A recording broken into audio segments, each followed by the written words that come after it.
Permutations with identical objects. Here it is, hippopotamus.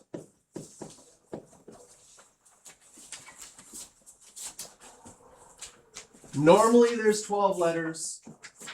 So normally if you're arranging 12 different things, the number of permutations would be califactorial. There are 3 P's, so we have to divide by 3 factorial for the 3 P's. There are 2 O's, so we'd also divide by 2 factorial for the O's.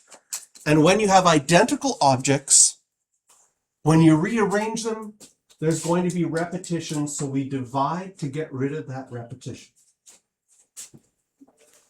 Now, the question is, when you read a question, how do you recognize that it's an identical objects question? Because they're not always going to be words like hippopotamus, Mississippi, peewee, and geese. Here's our first question. And on the exam, they'll try to be obvious. So like, there are 7 boxes of cereal on the shelf, and you want to rearrange them so your shelf looks pretty. 5 of the boxes are bran cereal. 1 box is puffed wheat, and the other box is granola. So sometimes they'll even be really obvious on the exam, because you could have 5 different bran boxes. Maybe you have Kellogg's and Post, President's Choice, No Name. I don't know. Are there any other brands of cereal that I can think of? They might be different. So sometimes they even add the word identical in there. Or the same, something that would tell you that all 5 of those boxes are the same.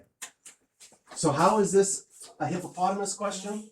Well, we can represent the 5 bran boxes with B's, the puffed wheat with a P, and the granola with a G. And just like the word hippopotamus and figuring out how many arrangements, we now have the word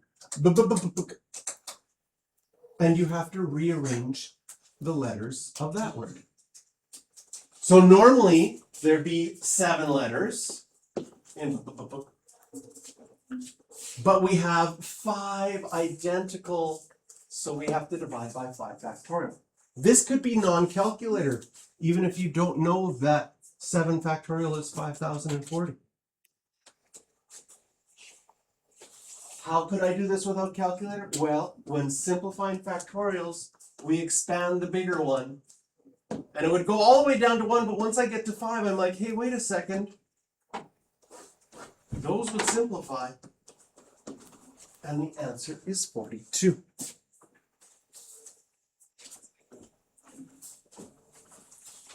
So you can circle questions 3, 4, 5, and 6.